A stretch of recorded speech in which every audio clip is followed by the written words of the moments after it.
All right, so are you ready to dive into a real head scratcher? Always up for a challenge. This time, you've sent us down a pretty fascinating rabbit hole. We're talking about the Great Filter, this idea that might explain why we haven't met any aliens yet. Right, the Fermi paradox. Yeah, basically, the universe is unbelievably huge Yeah. and old, like really, really old. So, statistically speaking, there should be other life out there, You'd right? think so, yeah. The odds are definitely in favor of it. But so far, nothing. It's a bit like throwing a giant party and you're the only one who shows up. Kind of awkward. A little bit, yeah. I mean, the universe is practically bursting with stars and planets. And we've been sending out radio signals for what, like a century now? And yet, crickets. Exactly. No return signals, no signs of alien tech, no cosmic welcome wagon or anything. So the Great Filter is this idea that something is preventing life from reaching a certain level, like a cosmic obstacle course. Most civilizations trip and fall before they can reach the finish line, which is, Galactic colonization, communication, that sort of thing. right, making contact, becoming a truly advanced spacefaring civilization. Hmm. So the big question is this filter behind us or ahead of us?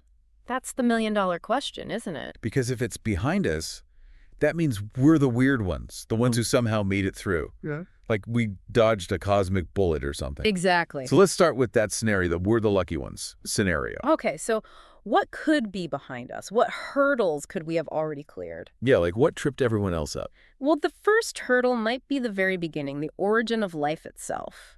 I mean, think about it. We had all the right conditions here on Earth: water, organic molecules, a stable environment. But it still took billions of years for life to emerge. That leap from non-living matter to self-replicating cells might be incredibly rare. Wow, so you're saying Earth might be the only place where that miracle happened. It's possible. We just don't know enough yet. That's pretty mind-blowing. Oh, Okay, but even if life does spark up somewhere else, it doesn't necessarily mean it'll go anywhere, right? that's right. We're talking about a process that took billions of years just to get to single-celled organisms. Right. We had those single-celled organisms for like, what, 3 billion years? Yeah, something Right. like that. Just imagine a planet where the most advanced life form for billions of years is basically pond scum. Okay, that is definitely putting things in perspective. Yeah. So even getting past that single-celled stage is a huge hurdle. Absolutely. It seems like getting from a single-celled organism to even like a basic multicellular organism, that's a really, really difficult leap for evolution to make. Okay, so let's say life does eventually evolve beyond the microbe stage. It starts getting complex, you have plants and animals and all that. What's the next hurdle on this cosmic obstacle course? Well, that brings us to the question of intelligence. Oh, right, because just because you have life doesn't mean you get brains, right? Exactly. You need some serious evolutionary pressure to push towards intelligence. And even then, there's no guarantee, right? Right. Look at the dinosaur. Yeah. They were around for like 180 million years, Yeah. and they never built spaceships or even figured out how to use fire, did they? They didn't even invent the wheel. Mhm. So clearly, intelligence is not a guaranteed outcome of evolution. I guess it proves that evolution doesn't care about intelligence for its own sake. Exactly. It's all about survival. And sometimes brute force works just as well as a big brain. At least for a while, yeah. So maybe intelligence really is this rare fluke. But what if? What if some species does get lucky and evolve big brains like us? Are they home free then? Well, that's where things get really interesting and a bit unsettling. Because we have to consider the possibility that the filter isn't behind us at all. What if it's ahead of us? A trap waiting to be sprung on any civilization that gets too clever for its own good. Oh, okay. So now we're getting into the really scary stuff. You're talking about the possibility that even if a civilization makes it to the point where they're building cities and launching satellites, they might still wipe themselves out before they can reach out to the stars. Exactly. And there are a lot of ways that could happen. It's almost like it's built into the system, like a self-destruct button. So we're not just talking about like a random asteroid hitting the planet or something, but more like civilizations create their own demise. Yeah, it's kind of like a cosmic version of, what do they call it? A self-fulfilling prophecy. Yeah, exactly. Like they're so smart, they end up outsmarting themselves. Huh. And we're seeing some of those potential self-destruct buttons right now. Oh, absolutely. I mean, think about it. Climate change, artificial intelligence getting out of control, pandemics, resource depletion. Oh, yeah, those are all pretty scary possibilities. So you're saying we could be on the verge of creating our own great filter. It's definitely a possibility. That's a terrifying thought. It is. You But know? on the flip side, maybe those threats are actually Tests. Tests. Yeah, like hurdles we need to overcome to prove we're ready for the galactic stage. Oh, interesting. So it's not just about avoiding those disasters, Hmm. but about showing that we can handle the responsibility of advanced technology. Right, exactly. Like maybe only the civilizations that can solve those problems. Those are the ones that get to join the Cosmic Club. I like that idea. It's a little less doom and gloom, A little bit, yeah. but it still raises the question of how many civilizations actually make it that far. Like, what if those challenges are just too difficult, too tempting to mess up? That's the big unknown, isn't it? It's a numbers game at some level. Okay, so let's get specific. What are some examples of those potential great filters ahead of us? Well, one that's particularly chilling is unintended consequences. Unintended consequences. Yeah, like, we're constantly pushing the boundaries of technology, which is great. Right, always innovating. Exactly.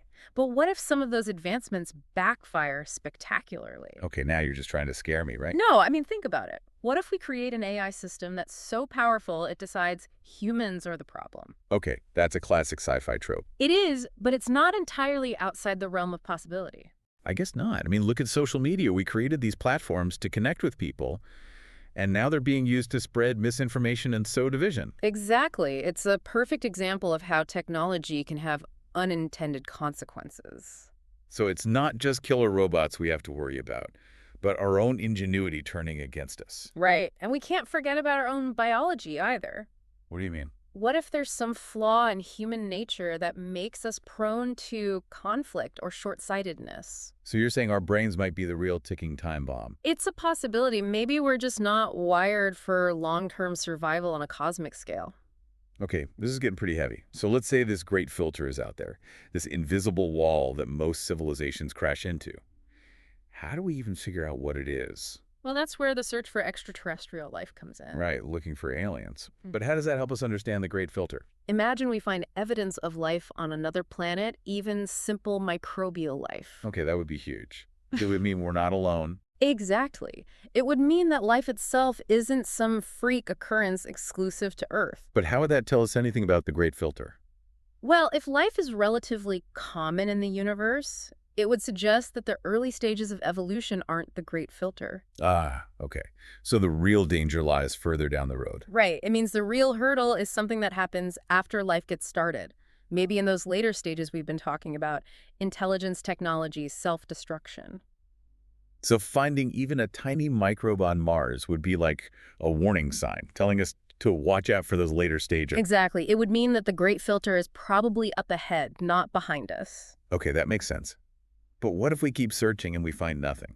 No microbes, no radio signals, just a whole lot of empty space. Does that mean we're doomed? Actually, that scenario might be even more profound. More profound. How so? It could mean that Earth is truly exceptional, a rare oasis of life in a vast cosmic desert. So if we're alone, it might actually be a good thing.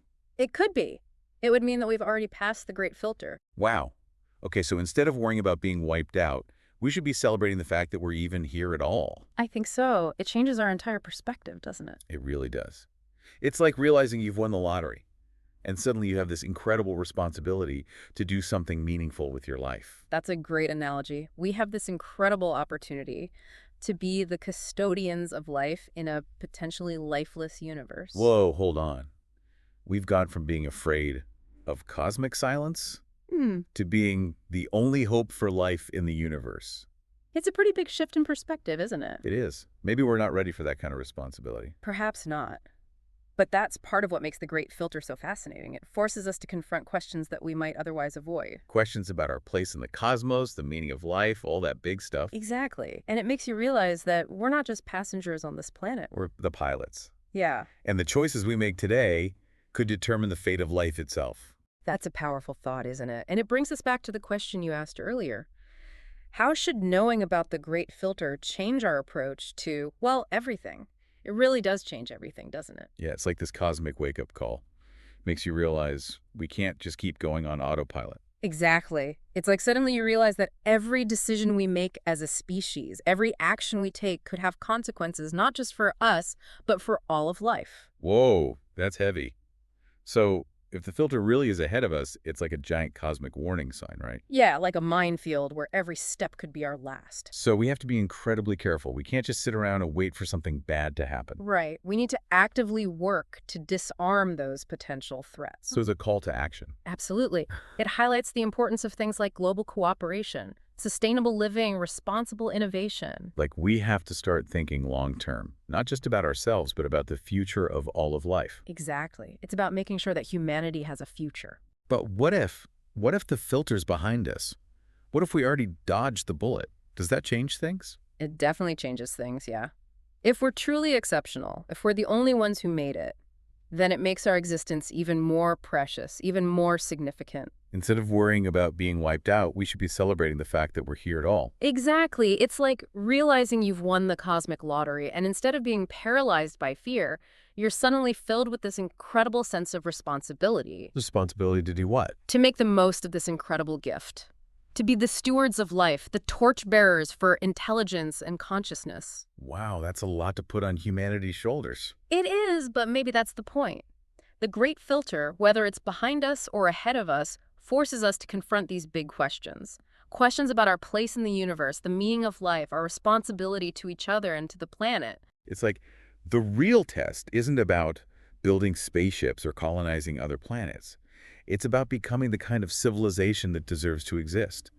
A civilization that's not just intelligent, but wise, compassionate, and responsible. That's a really beautiful way to put it. I like that. So maybe the great filter isn't a physical barrier at all. Maybe it's a moral or philosophical one.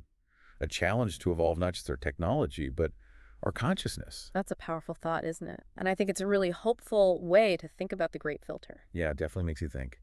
So listeners, where does all this leave you? The great filter pushes us to look beyond the search for aliens and face some of the biggest questions humanity has ever grappled with. Are we a cosmic fluke destined to self-destruct, or do we represent something truly special in the universe? Something unique, something precious? Are we the universe's great hope, carrying the torch of life into an unknown future? Think about that. We'll see you next time on The Deep Dive.